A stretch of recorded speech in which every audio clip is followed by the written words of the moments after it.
Have you ever stood before a storm without realizing it was about to come?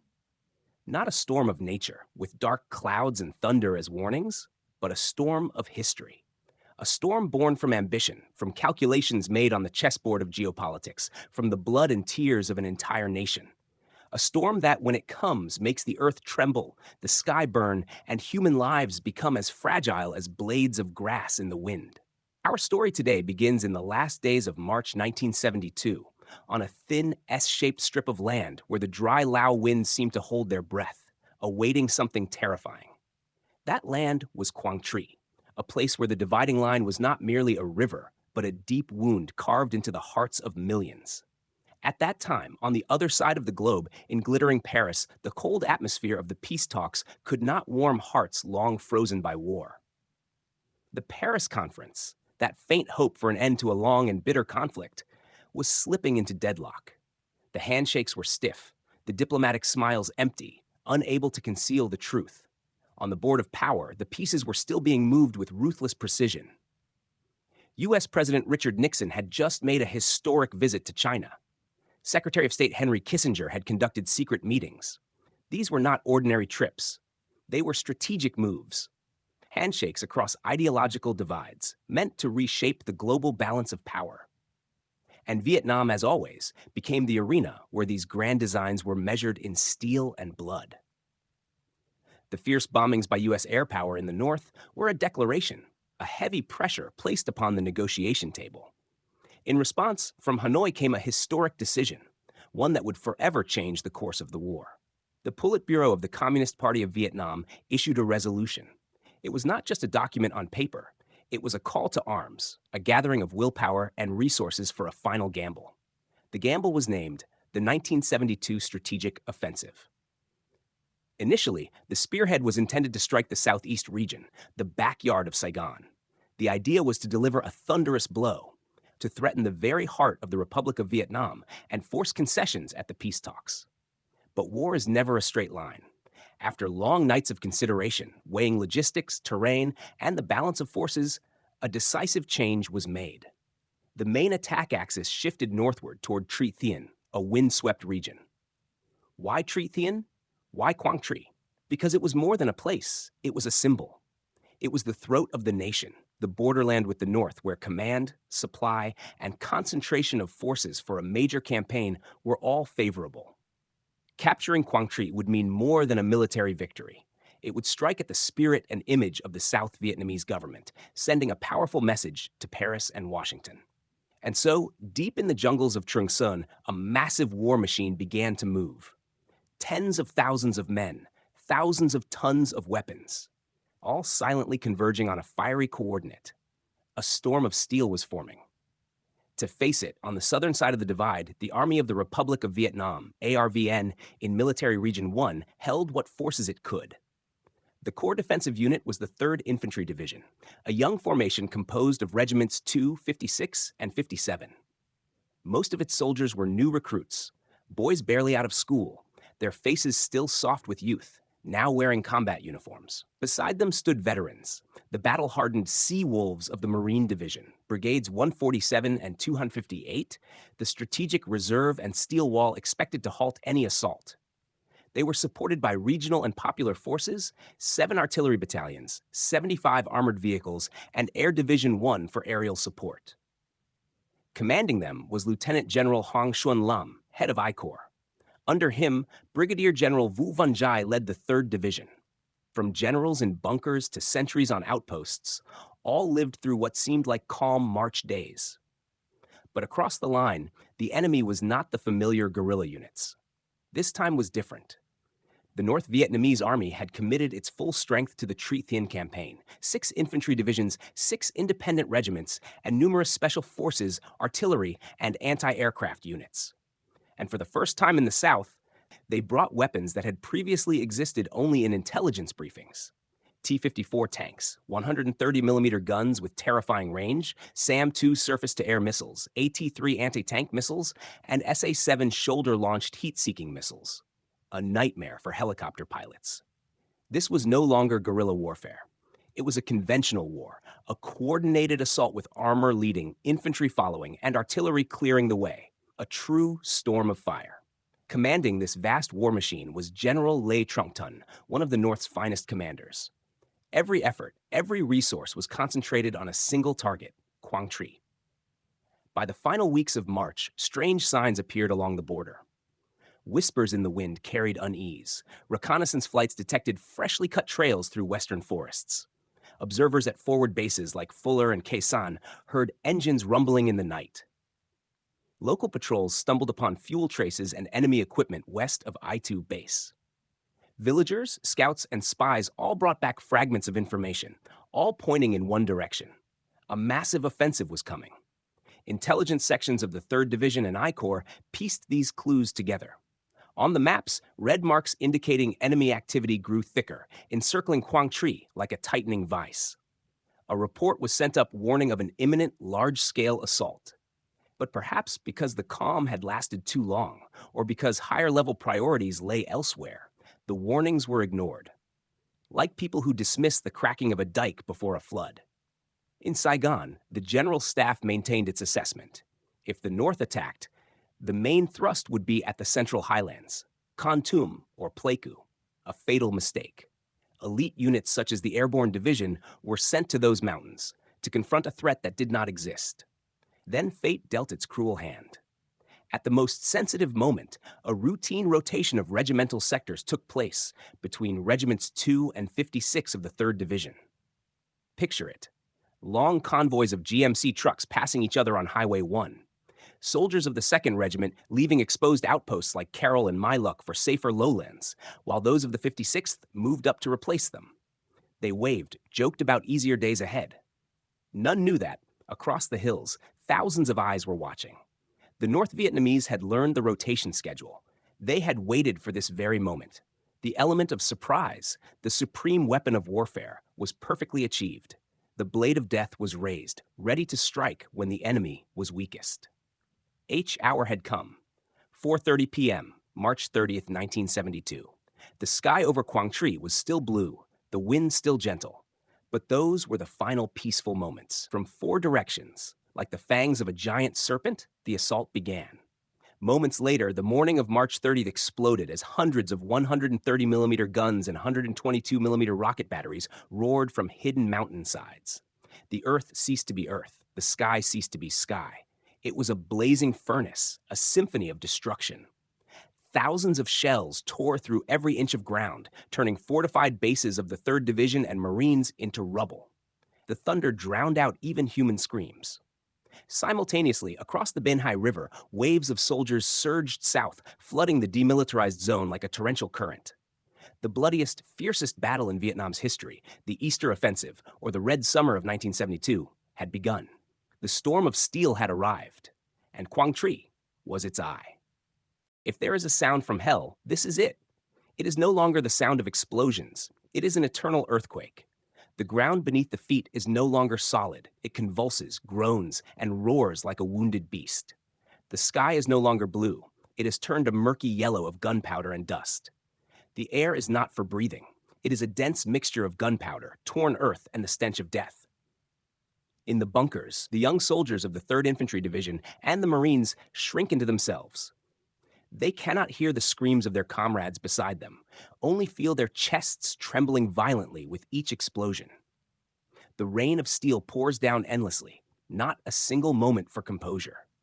Thousands, then tens of thousands of 130mm shells, 122mm rockets, and 160mm mortars plow every inch of earth, turning fortified defenses, barbed wire fences, and minefields into a chaos of twisted metal and torn flesh. This is not an ordinary bombardment as they once knew. This is a carefully calculated tactic, suppressive fire.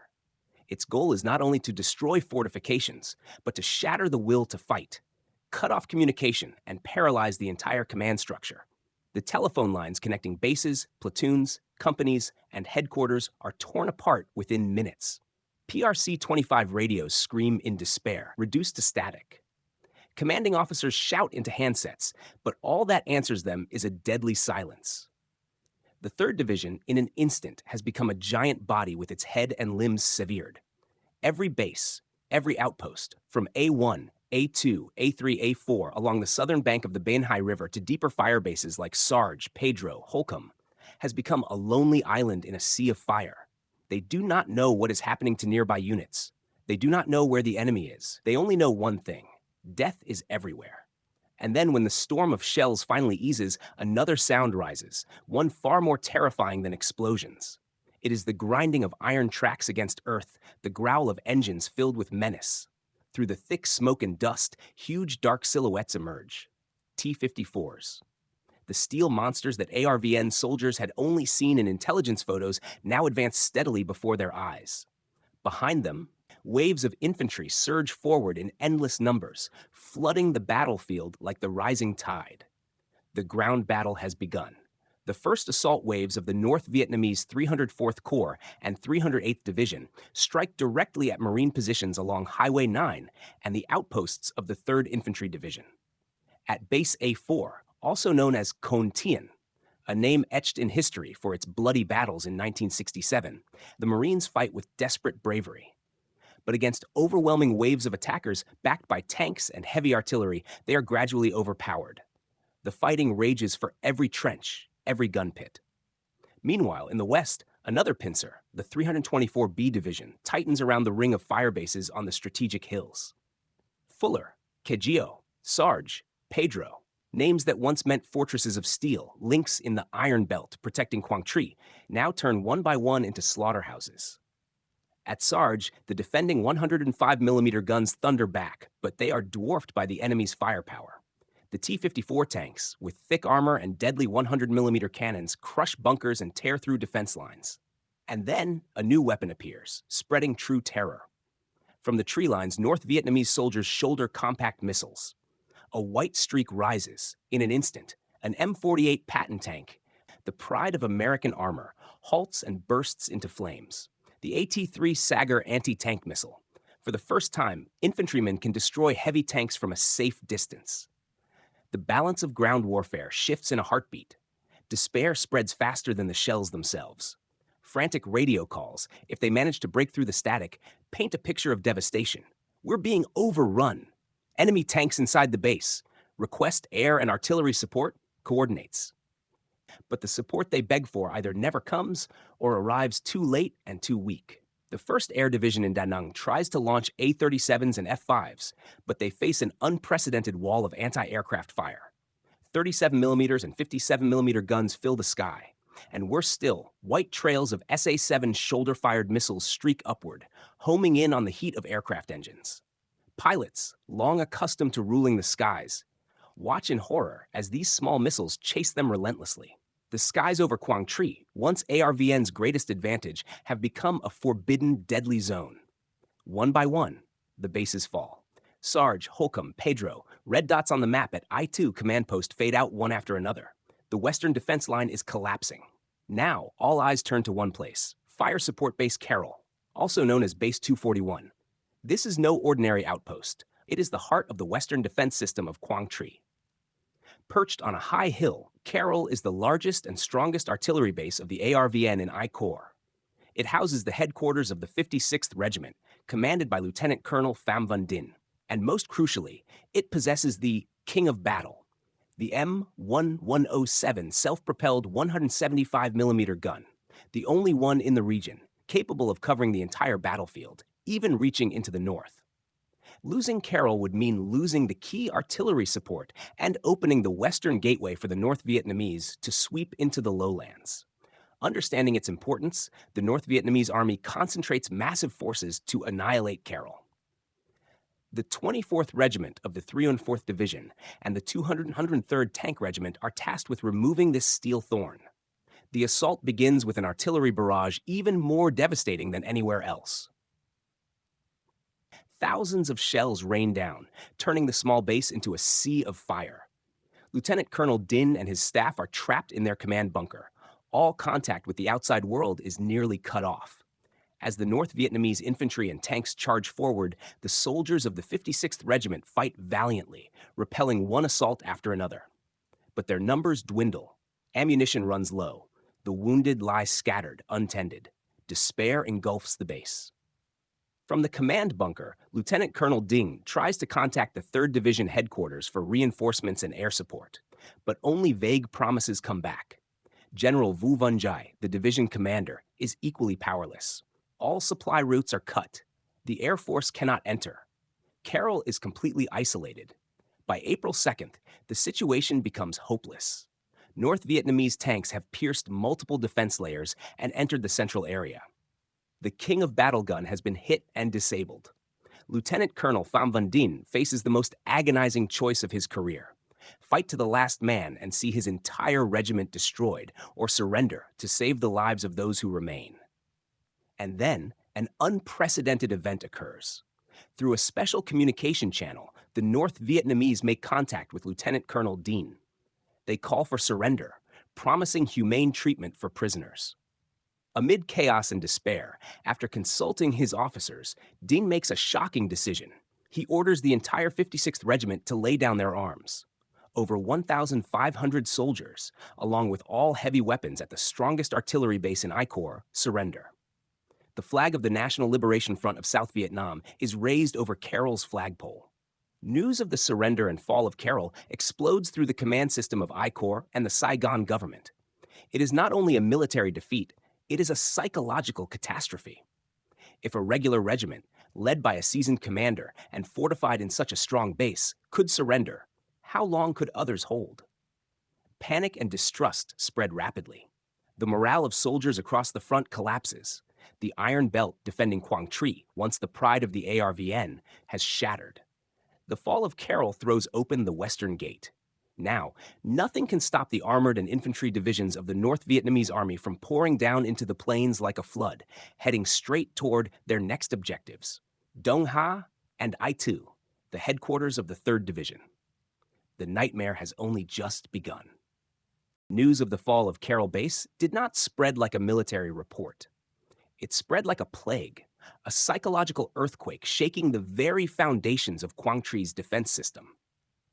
In the suffocating command bunker at I Tu Base, Brigadier General Wu Wenjai, commander of the 3rd Infantry Division, stood frozen before the operations map. The red dots representing his bases, the links of the steel belt that he and his American advisors had painstakingly built, were now going dark one by one. Sarge, Pedro, Holcomb, and now Carroll. The fall of Carroll was not merely the loss of a regiment or a strategic artillery base. It was a dagger plunged straight into the heart of the entire defense line. The Western Gate had been flung wide open. Nothing now stood between the advancing North Vietnamese steel beasts, T-54 tanks, and the lowland plains. Nothing could stop the flood of northern troops surging forward like an unstoppable torrent. Every phone line to I Tu carried desperate news. Units reported being overwhelmed, encircled, begging to retreat. But retreat to where, when no strong defensive line remained behind them? Panic began to seep into every corner of headquarters.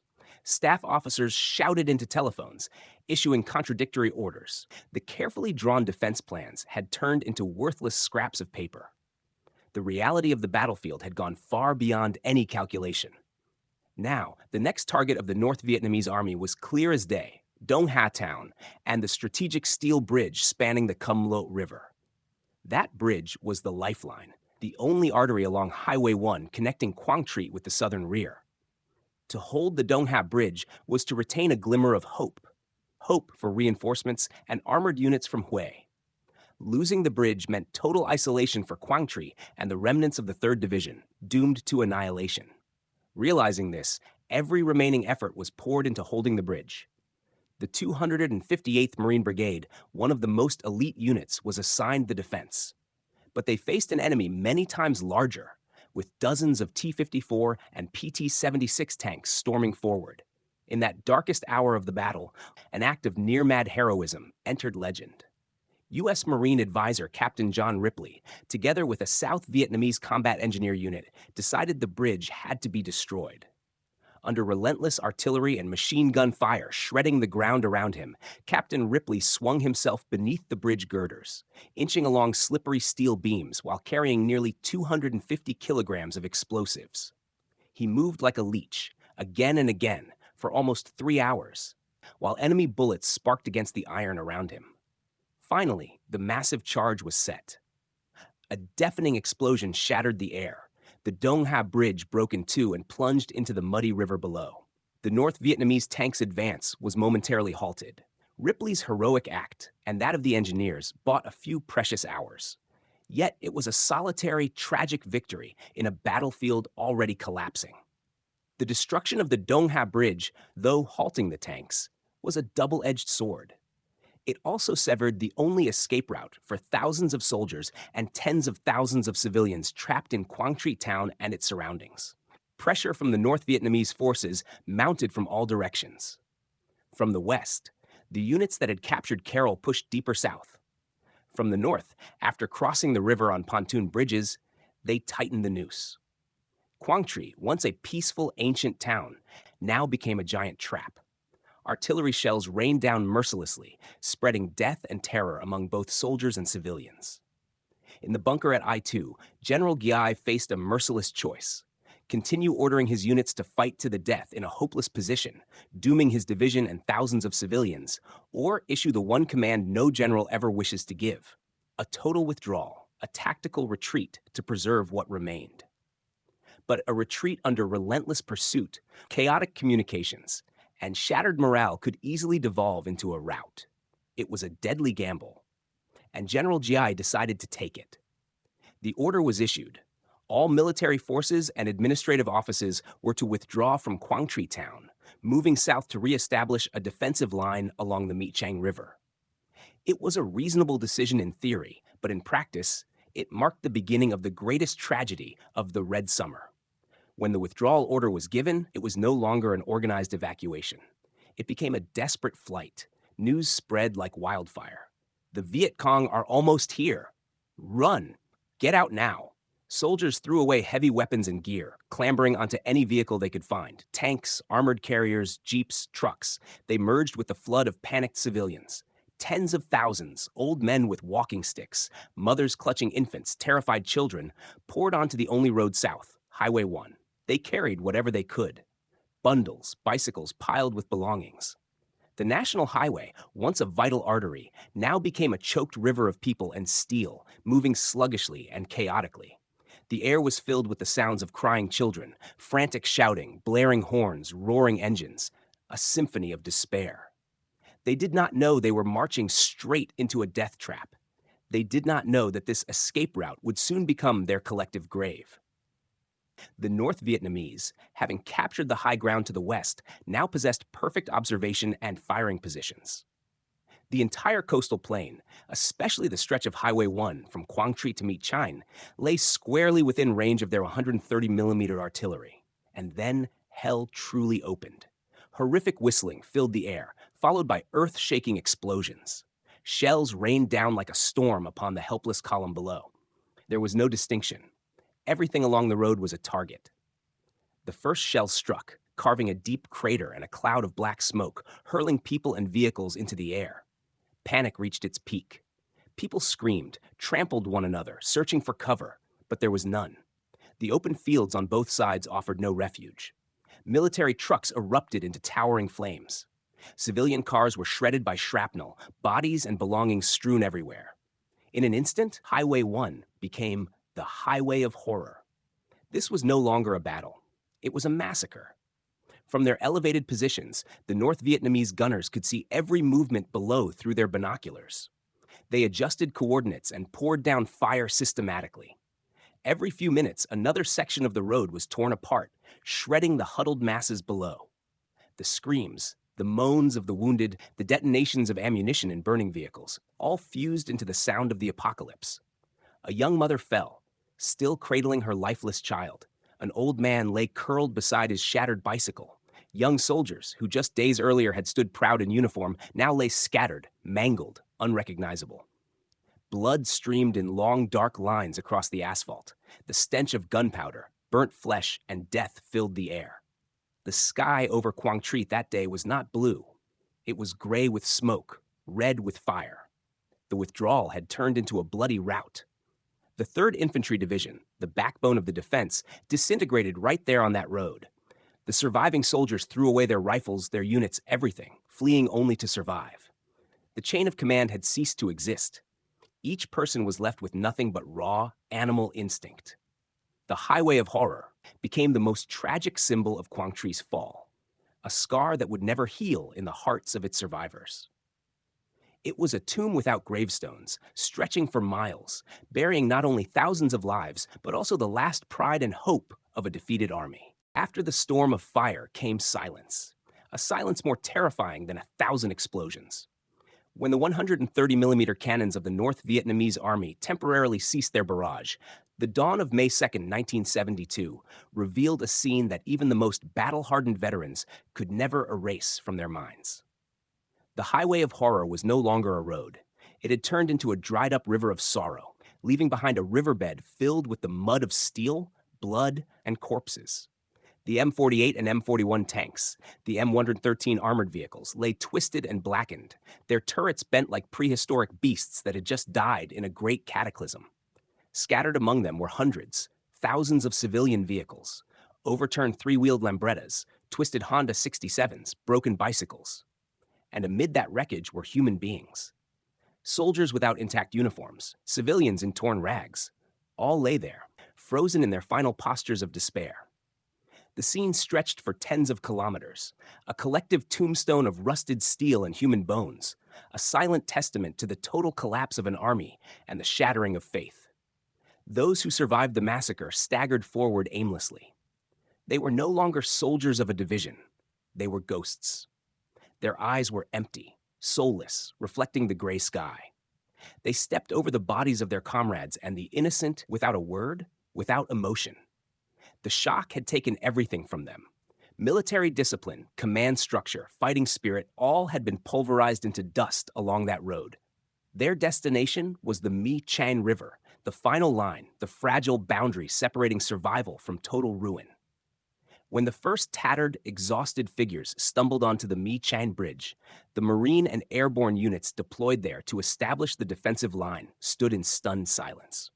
They could not believe their eyes. This was not a tactical withdrawal. This was the flight of a broken army. Soldiers from the 3rd Division discarded their weapons and equipment, struggling to push across the bridge. They had only one goal, to run as far from the hell of Quang Tri as possible. The mission of the defenders at Mi Chang suddenly became twofold. Not only to hold back the fierce advance of the North Vietnamese, but also to restore order among their own shattered comrades. It was a battle within a battle, a struggle for faith and discipline fought on the brink of extinction. Meanwhile, in Saigon, inside the cool, air-conditioned Independence Palace, the shockwaves from Quang Tri hit with devastating force. President Nguyen Van Thieu paced back and forth in his office, his usually calm face etched with anger and dread. On his desk lay urgent reports and telegrams from American advisors, all painting a picture of catastrophe. Losing a base, even a regiment, was ordinary in war. But losing an entire province, an entire main division, in just a few weeks, that was no longer a military setback. It was a national humiliation, a crushing blow to the Vietnamization strategy that the Nixon administration had been so proudly promoting. Who was to blame? The eyes of both Saigon and Washington turned to one man. Brigadier General Vu Van Jai, commander of the 3rd Infantry Division. His decision to withdraw, perhaps made to preserve his troops, had in reality ignited the tragedy of the Highway of Horror. He became the perfect scapegoat. For President Thieu, finding someone to blame was now more urgent than restoring the front line. It was necessary to calm public outrage, to rally the Army's spirit, and to show the Americans that he was still in control. General GI was immediately dismissed and brought before a military court. He, the commander of the so-called Steel Belt, once expected to hold firm at the front, now faced charges of disbanding his unit before the enemy. His tragedy mirrored that of an entire generation of commanders forced into impossible situations, where the line between a sound tactical decision and a fatal mistake was thinner than a strand of hair. The fall of Quang Tri exposed a brutal truth. The Army of the Republic of Vietnam, even fully equipped, could not stand alone against a massive, coordinated assault by the North Vietnamese Army, backed by the entire socialist bloc. The doctrine of Vietnamization was on the brink of collapse. At that moment, only two factors could possibly salvage the situation. The first came from the skies. President Richard Nixon, facing the prospect of Saigon's collapse right before the U.S. presidential election, decided to play his final card. Operation Linebacker 1 was launched. Hundreds of B-52 strategic bombers, those massive flying fortresses, were ordered to take off from bases in Guam and Thailand. For the first time in the war, they were authorized to strike the North directly and to provide full-scale air support for southern fronts. The skies over Quang Tri began to roar with thunderous explosions. Massive carpet bombings rained down on troop concentrations, supply routes, and artillery positions of the North Vietnamese. Each B-52 sortie could erase an area of several square kilometers, turning the Earth into a cratered moonscape. The destructive power and sheer psychological terror of the B-52s truly slowed the enemy's relentless advance. It bought a few priceless days, a brief breath of survival for the soldiers now entrenched south of the Michang River. But air power alone could not reclaim lost ground. The second, decisive factor had to come from the ground, from men themselves. President Thiệu knew he needed a miracle. He needed a general not only skilled in warfare, but a symbol of integrity, courage, and indomitable will. Someone who could revive an army dead in spirit. And in that darkest hour, only one name fit all those qualities: Lieutenant General Ngo Quang Trung. At that time, General Trung was commander of I Corps in the peaceful Mekong Delta.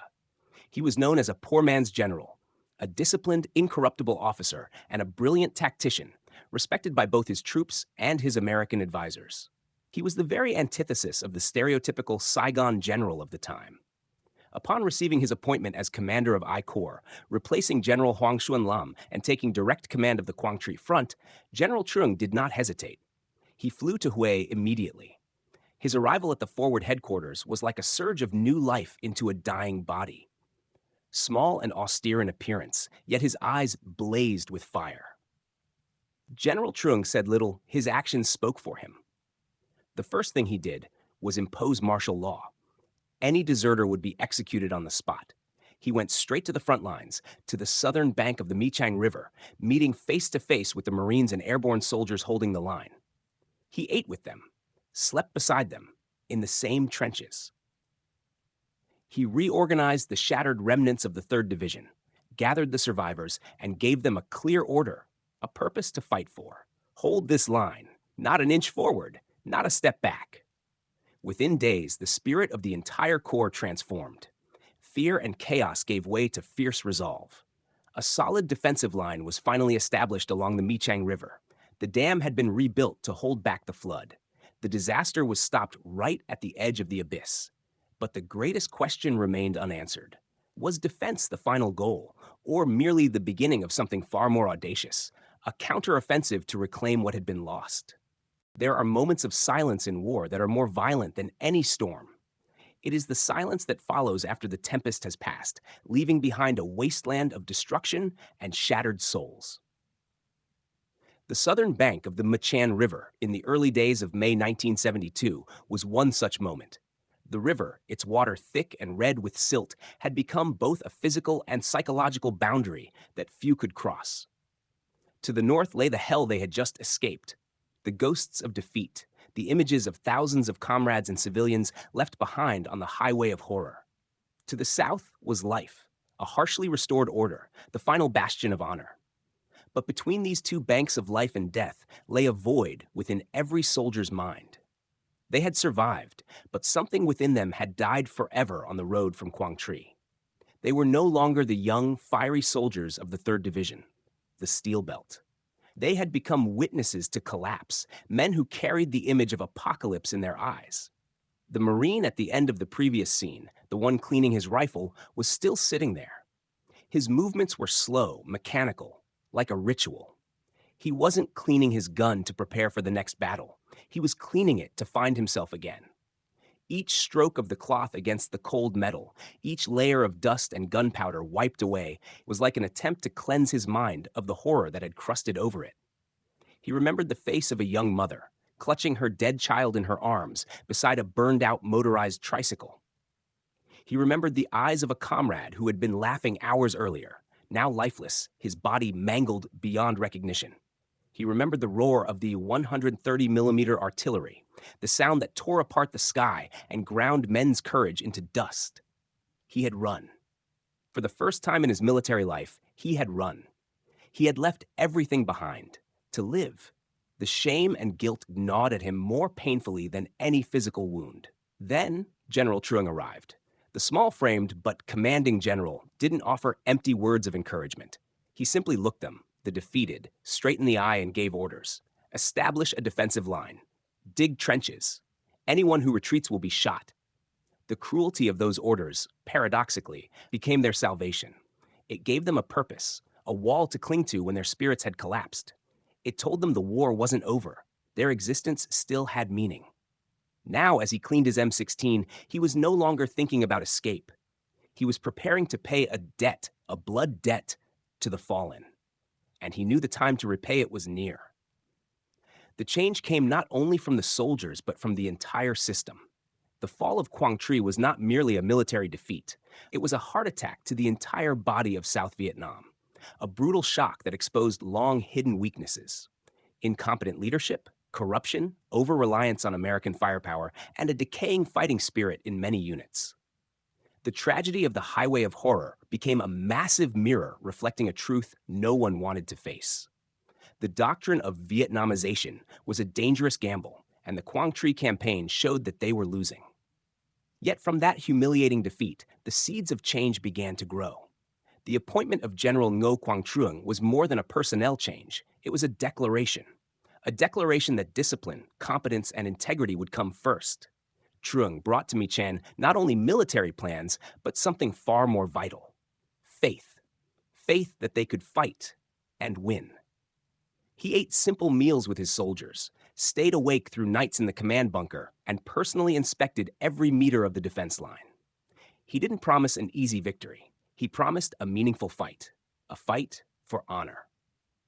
And the soldiers, men who had lost everything, clung to that promise like drowning men to a lifeline. They no longer fought for politicians in Saigon or hollow slogans. They fought for the general who stood with them under fire, and for their own dignity. In the damp, suffocating field command bunker, General Truong stood silently before a military map. The red and blue lines, the complex symbols, to others, they were units and objectives. To him, they were lives. Each red arrow of the enemy represented thousands of young northern soldiers, who also spoke Vietnamese, who also had mothers and wives waiting at home. Each blue dot of his own troops represented men he had shaken hands with in the trenches, men whose eyes he had looked into. He was not a warmonger. He was a professional soldier, one who knew better than anyone the true cost of war. The fall of Quang Tri was a wound, but also a blood-soaked lesson. He knew that American B-52 bombs alone were not enough. Air power could destroy, but it could not reclaim a single inch of ground, nor could it awaken national pride. That had to come from the ground, from Vietnamese soldiers. The coming counteroffensive, the campaign to retake Quang Tri, was, for him, more than a military objective. It was a pilgrimage to reclaim honor. To recapture the citadel was not to seize a fortress of laterite, but to recover the soul of the entire I Corps, of the whole army. It would be a symbolic battle, a declaration that they were not puppets, that they could stand on their own feet. And he knew the price of that symbol would be unimaginably high. Thousands more would die. But he also knew, if they didn't do it, they would die slowly in humiliation and despair. Sometimes to live on, one must be willing to face death. And so, from the ashes of the Highway of Horror, a vow was born. A vow unspoken, unwritten, carved instead into the hearts of thousands of soldiers. It was the vow to return, the vow to wash away the shame of retreat, the vow to reclaim what was lost, not just land, but pride. From the shattered remnants of broken units, the Airborne Division and the Marine Division, the most elite reserves, were sent to the front. They were not the defeated. They were warriors, carrying a different spirit. They looked upon the surviving soldiers of the 3rd Division not with contempt, but with silent understanding. Because they knew, in war, the line between hero and deserter can be as thin as a single order, a moment's luck, or a brilliant commander. Now they would fight together. They would write a new chapter, one of blood and glory. The story of collapse had ended. Now began the story of resurrection, a resurrection that would unfold in the inferno of Quangtree Citadel, where every meter of earth would be paid for with blood and tears. Narrator. History is not written only by victories, but by how people rise after defeat. The march back to Quangtree was not a parade, but a confrontation with the demons of fear and despair. They had gone to the very depths of hell. Now they were choosing to return. Not because they were unafraid of death, but because there are things far worse than death, forgetfulness and shame. And the greatest question remained, hanging in the gunpowder-stained sky. Would courage and determination be enough to change a fate seemingly already written? Or was this merely one last tragic blaze, a candle flaring bright before it was forever extinguished by the winds of history? The legendary 81-day battle was about to begin.